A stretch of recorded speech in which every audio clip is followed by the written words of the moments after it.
Welcome back to Gold Fox Wealth. Let's talk money. At 39, you earn more in a single year than your father made in his 10 best years put together, and still every morning opens with the same quiet panic. It shows up before the alarm, before the light reaches the windows of the six-bedroom house you once called your dream. You wake at 5:12 in the morning and start counting the days until the mortgage, the tuition, the quarterly taxes, and the credit card bill all land at once. Your wife, Claire, is asleep beside you under $800 linen sheets.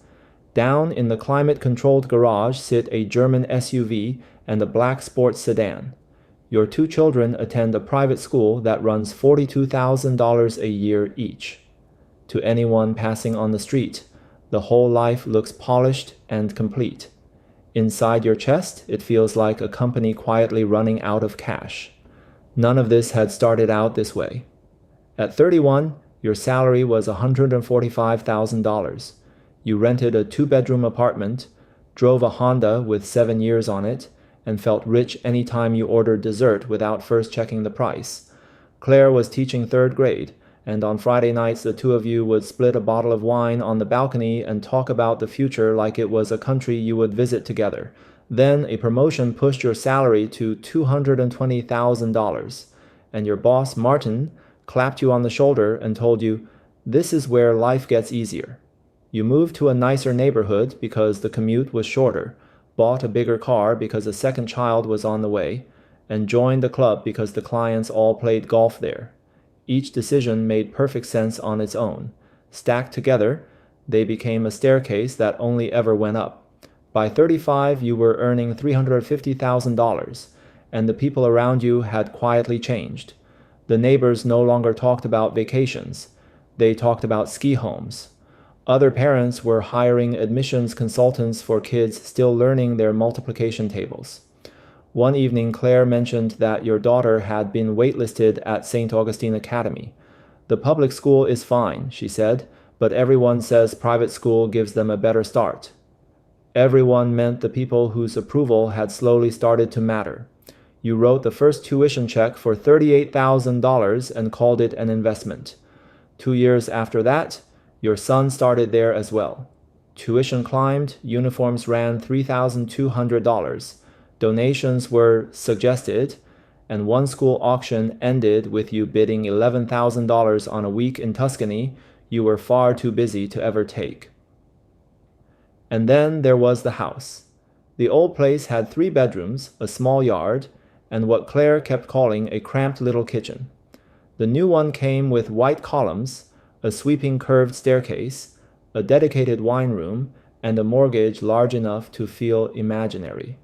The asking price was $2.4 million. You put down $480,000, draining most of the savings that used to make you feel safe. Once taxes and insurance were folded in, the monthly payment came to nearly $15,000. The realtor called it a forever home. The banker swore it was affordable. Martin called it proof you had finally made it. On moving day, your daughter ran laughing through the empty rooms, and for a few hours, wealth felt exactly the way it had been promised. And then a property tax bill arrived for $31,000.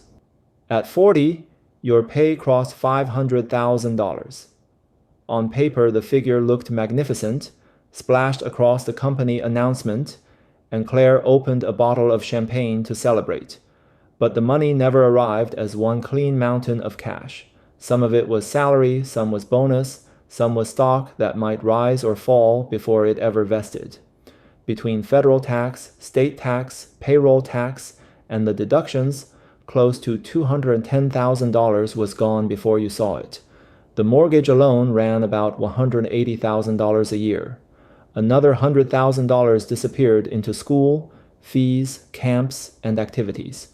Cars, insurance, upkeep, and parking came to nearly $40,000 more.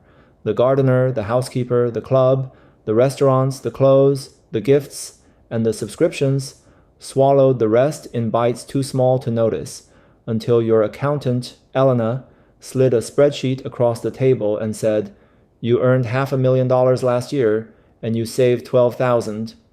You laughed because the alternative was to be afraid. Elena, for her part, did not. Your next tax payment, $68,000 of it, was due in 11 days. There was $41,000 sitting in checking. The bonus was still a month away. For the first time since your 20s, you were carrying a balance on a credit card. Not because you lacked income, but because your life had learned to spend money before you earned it. That night you sat in the sports sedan outside your own house with the engine off.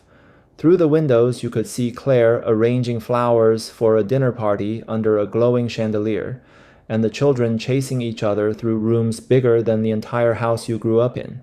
Everything you had ever wanted was inside, and all you could think about was that you could not afford to miss a single paycheck. Slowly, fear began to rewire the way you worked. You stopped pushing back on Martin in meetings, answered emails at midnight, and took calls in the middle of your son's birthday dinner. When the doctor warned that your blood pressure was dangerously high, you swore you would start exercising once the quarter closed. When Claire asked why you were never really there, you told her this was simply the price of providing. Providing what? She asked.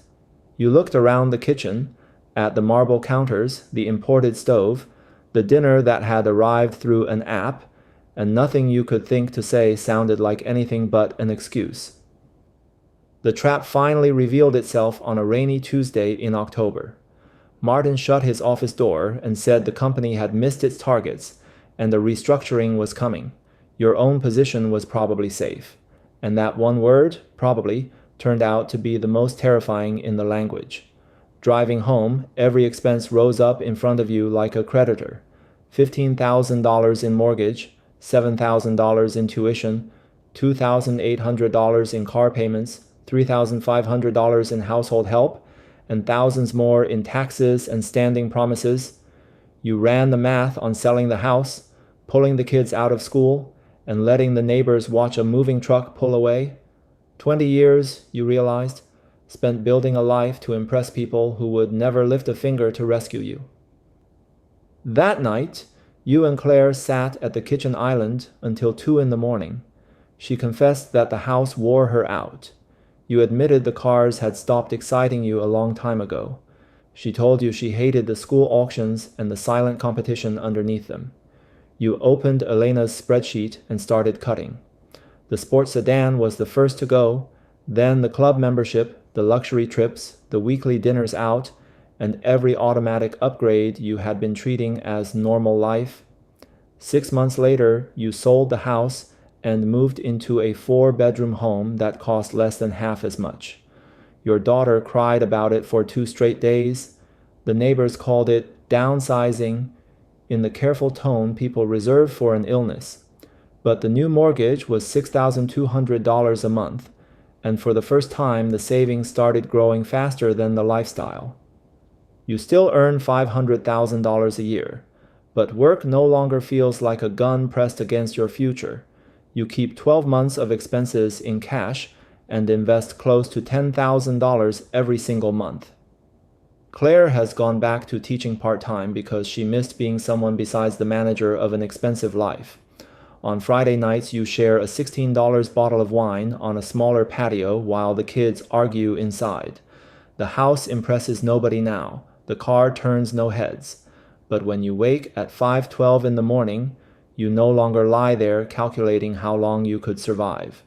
You close your eyes again because you have finally understood the difference between earning a fortune and owning your life. Thanks for watching. Please consider hitting like and subscribe if you enjoyed this video.